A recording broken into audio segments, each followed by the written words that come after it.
So Zion, just in case you get that email and you want to serenade the lady who sends you that email, what beautiful R&B song can you sing for her? You mean like any R&B song that I can sing? Yeah, but we want a love song. You say that you used to sing, you sang R&B. It's Valentine's Day tomorrow. You're checking your email. So now we're building up. We want to know what's her gift. I've already actually got a gift.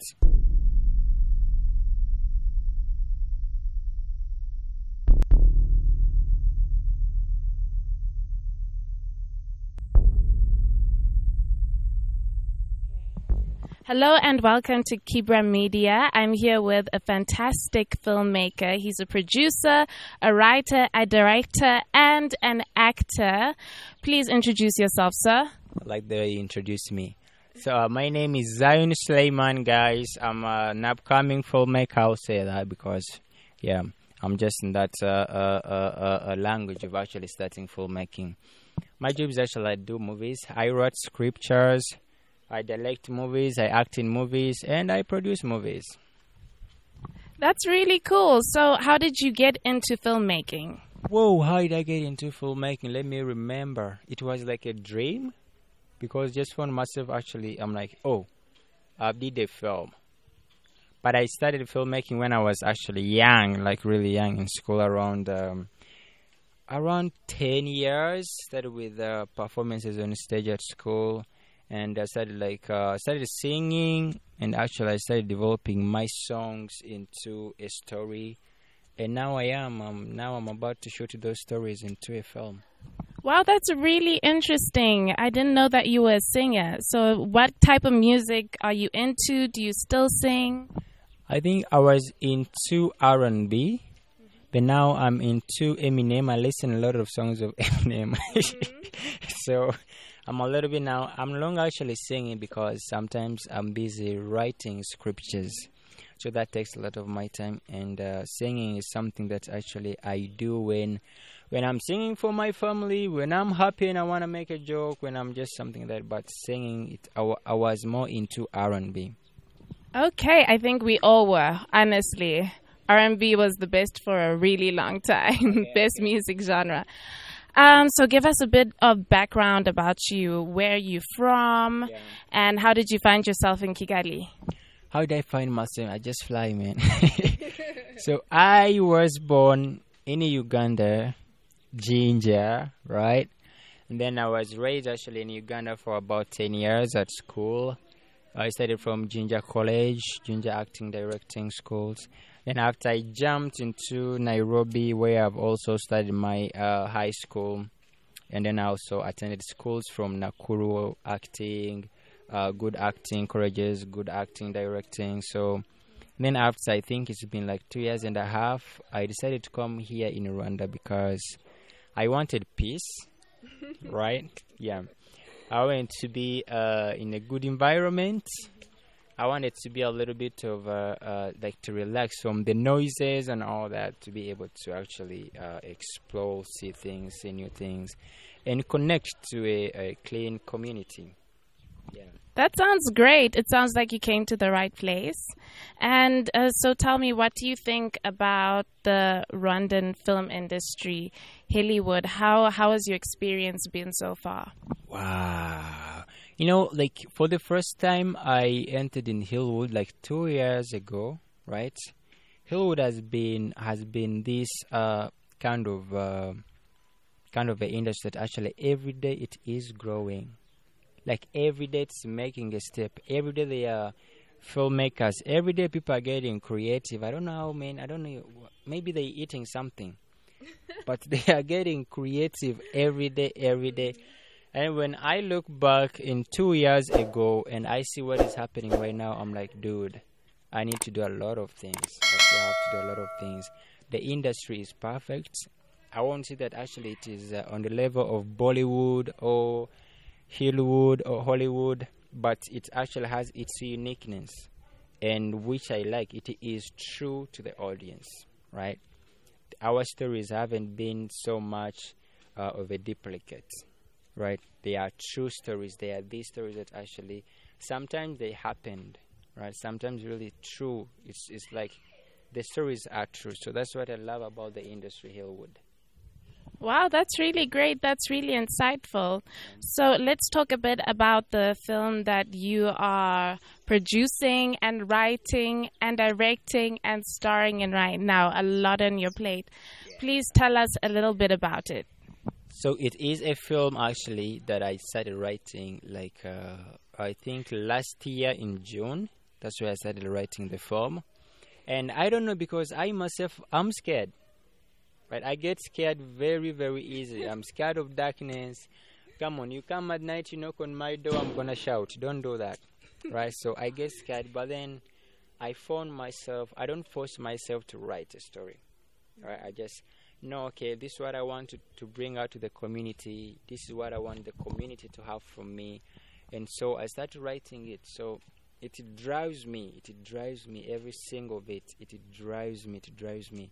So I didn't want to write a horror film. I never dreamed of writing a horror film. But then I found the story is really leading me to be like, this film is going to be a horror. And then when I was talking to other filmmakers about the film, I'm trying to develop ideas. And that's how actually I understood that I'm actually writing a horror film. Oh, wow. But I want to call you out a little bit, actually. I don't really believe you. Let me tell you why.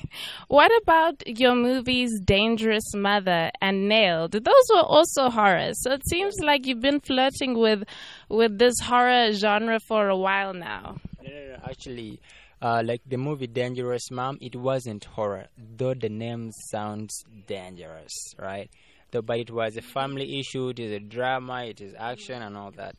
But then the movie called Nailed, the short film called Nailed, I did actually because of this film, right? So I was writing this film, and after one day I'm just home, then I got the idea, I want to bring something to the audience with my friends. It's a film that talks about teenagers who actually are drinking, or who likes drinking alcohol, disrespecting, abusing others. And one of them, they actually end up getting into a lot of messes. They end up destroying their lives. They end up putting their life in danger, even the life of those that really love them. So that's how I got to the idea of like, okay, let me shoot a short film about this issue and see how I can address it to the community.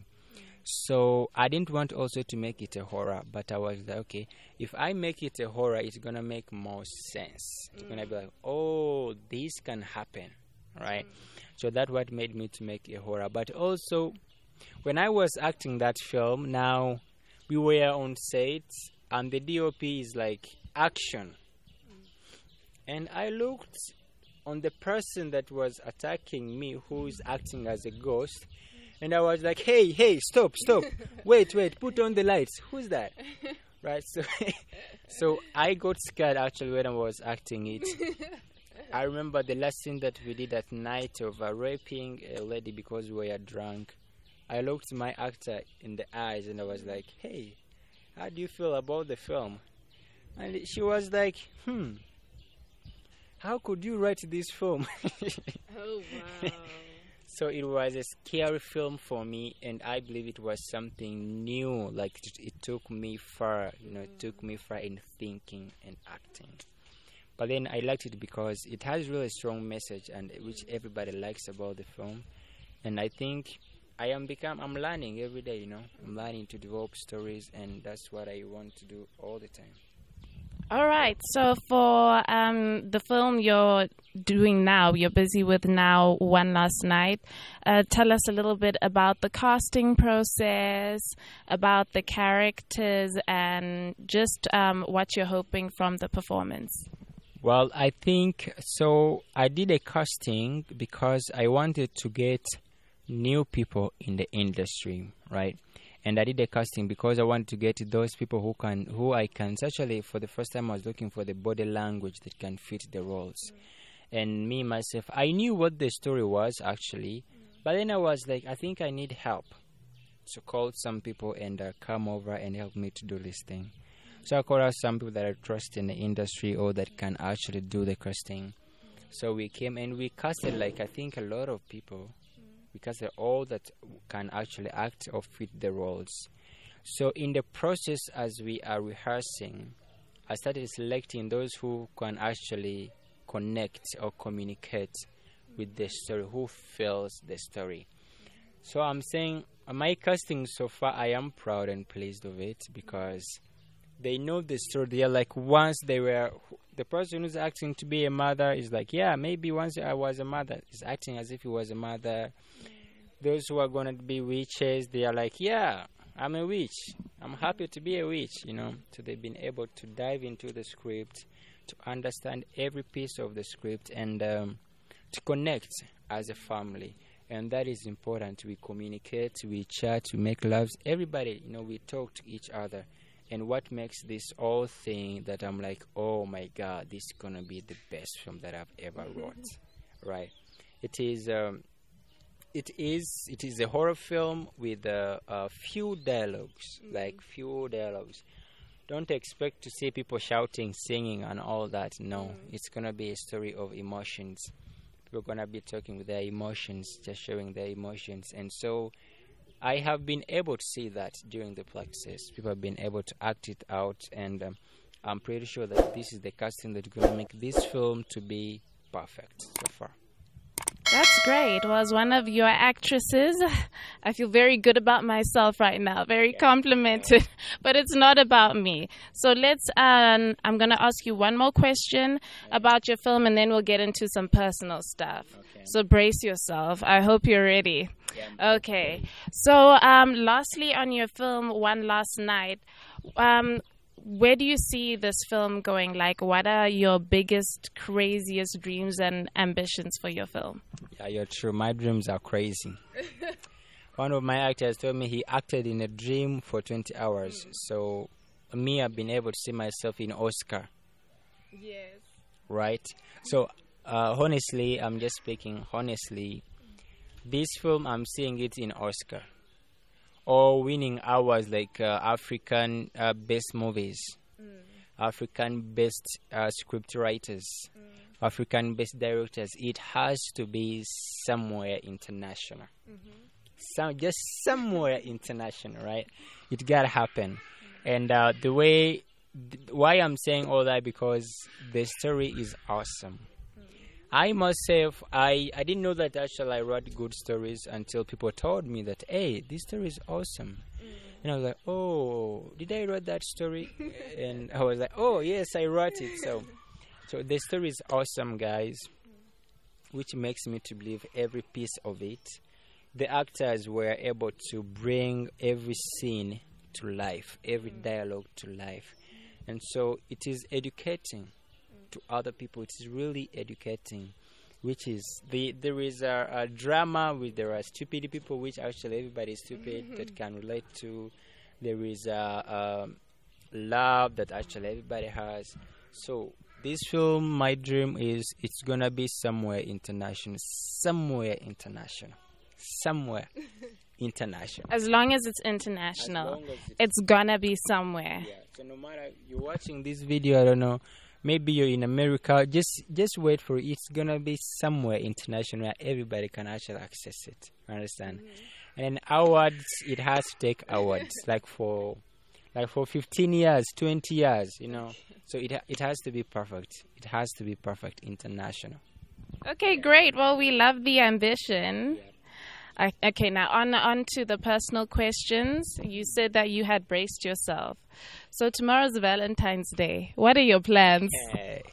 Tomorrow is a Valentine's Day, right? A day for lovers and all that. So, let me see. I haven't checked on my email, but I have plans, right? Yes, I got plans on the table. So tomorrow I'll take my actors for a photo shoot. Actually, we'll have a little bit of fun together, and then in the evening I think I'll have some people that actually I'm gonna be with around the city, and just having fun, and with a lot of people around me. A lot of people. So I'm guessing there's no one particular person, because I need to check my email first to confirm that particular person. You need to first check. Yeah, the emails. It's been a while I don't look in my emails, so I need to check my email and see if there is a particular person actually. Well, ladies, if there's no particular person, you know where to find him. He's somewhere in Kigali shooting a film. Somewhere. Yeah, that's true. Somewhere. All right. Well, thank you so much for the interview. It was great getting to know you and getting to know about what you do, your new film. And thank you for letting me delve into your love life and invade your privacy. I don't remember. Did we sign a contract? Oh, I didn't. Non-disclosure. Hey. Okay. No problem. Yeah. All right. Thank you. You're welcome.